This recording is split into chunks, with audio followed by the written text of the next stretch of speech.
Hi there, I'm Kelly Scott with Pikeville High School. This is our team, the Empty Chair Project, and we wanted to share just a little bit of what we've been able to do through this amazing event that we were asked to be part of. Well, there we go. All right, so the Health the Lachia Hackathon is actually sponsored by KVEC, which is why, we are here right now, and also through the UK Center of Excellence in Rural Health, and this all started in September. My students are not... they've been part of a hackathon before, and so they were very, very excited to be asked to be part of another one.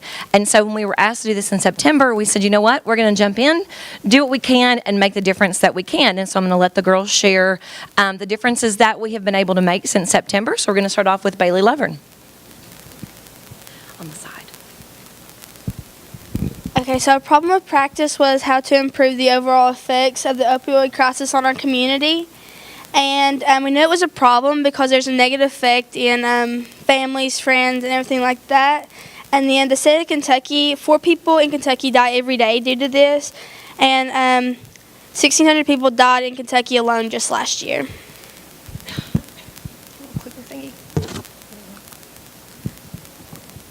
Okay, so when we were doing this, we wanted to focus on 3 main points: prevention, treatment, and harm reduction. Prevention, we went through education. And how we did this, we created our app and our website, and those have different things to tell if people are addicted, because so many people do have a problem, but they don't realize it, so it'll help them to realize they do need help. We have our Facebook and Twitter, which is constantly posting things about different ways and different information about the opioid crisis. And we also had a rally at our school. We had different speakers come in. We had a former drug addict, and we got the message out to the students. Then we have, and we also have Give Me a Reason kits through Unite Now with Prevention. And what that is, we're giving parents drug kits. That way, if their kids are asked to do anything, then they can say, no, my parents will test me and I'll get in trouble. So it gives them an out. And we're also it's the Pikeville Police Panther Partner Mentor Initiative. And that's where we already have a DARE system at our school that works with the 7th graders. And we're going to have juniors and seniors come in and be with them and kind of be a mentor to them in that program. Then we have our treatment, and that was through information. And we have information on our app and website about different places to go in our community to get treatment for it.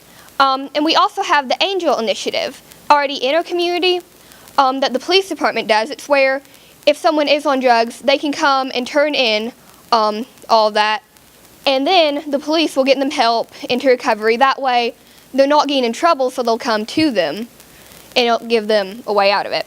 And then we have harm reduction, and that we also had our app and website that had different things about it. And we had the needle exchange program in our community already that we kind of had on there and guided them to. And that's where they give needles to the drug addicts, because so many of them are dying from HIV and hepatitis that it's saving lives, and that way, even though they're not off it, they're not dying from it. So to help them out.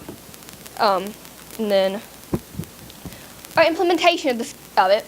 We have a school-wide curriculum. Our biology classrooms are now going to be teaching about drug addiction. Of course, our app and website. We had the junior high and senior high buddy system, and the use of social media. That will be right there for people.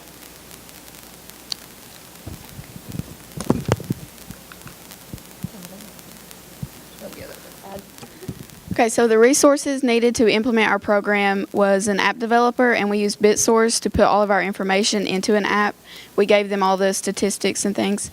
And a recovered addict came to our school, and they shared stories and gave advice about how to overcome drug addiction. And law enforcement, we had Commissioner Philip Reed, and he helped us with the education program, and he gave us stats from the state and the community. And the University of Kentucky Center of Excellence in Rural Health, they sponsored us. And then the health department gave us the information on their programs. And then the local options also goes along with the health department and the state police. The measure of success, we have the number of views and downloads on the website and app. And we will find that out in a year to see how many have downloaded and visited.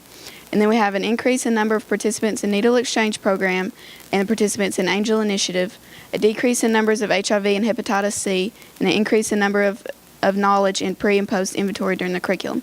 All of that, we're looking forward to the statistics, and hopefully we'll see a decrease in all those and an increase in knowledge.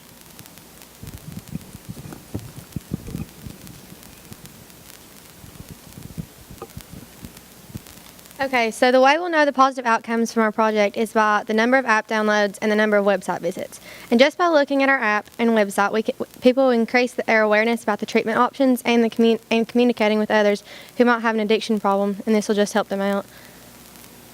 And our budget from the UK Center for Rural Health, we had $1,000, and we bought promotional items like bracelets that had our project name on them.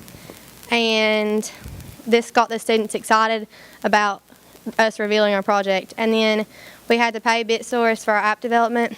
And then we advertised our app around the town. And so our community will become aware of our project and more likely to use our app to help themselves and help other people. And then curriculum, which will be implemented in biology classrooms. They'll learn about the harmful effects of drugs and why you should not do them.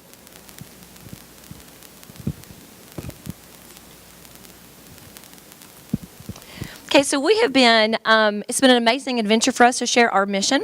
We not only did our rally at school, we've also had articles in the newspaper, on television, radio. We've been everywhere sharing our story because the name Empty Chair represents the empty chair that's left in our lives because so many people are affected by addiction.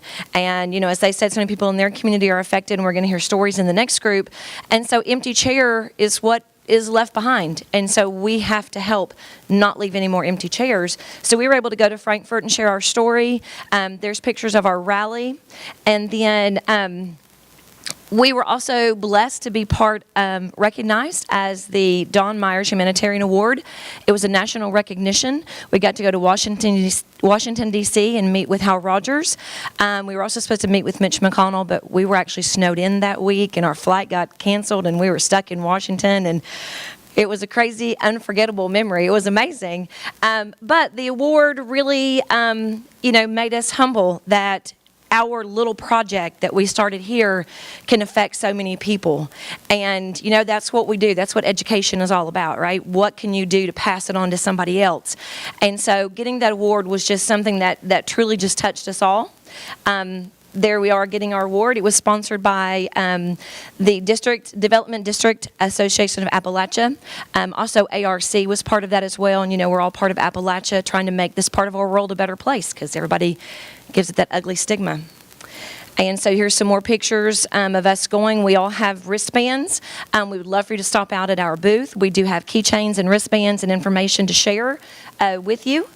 And so here's some of the other articles and things that we've had. And there is how to reach us on social media.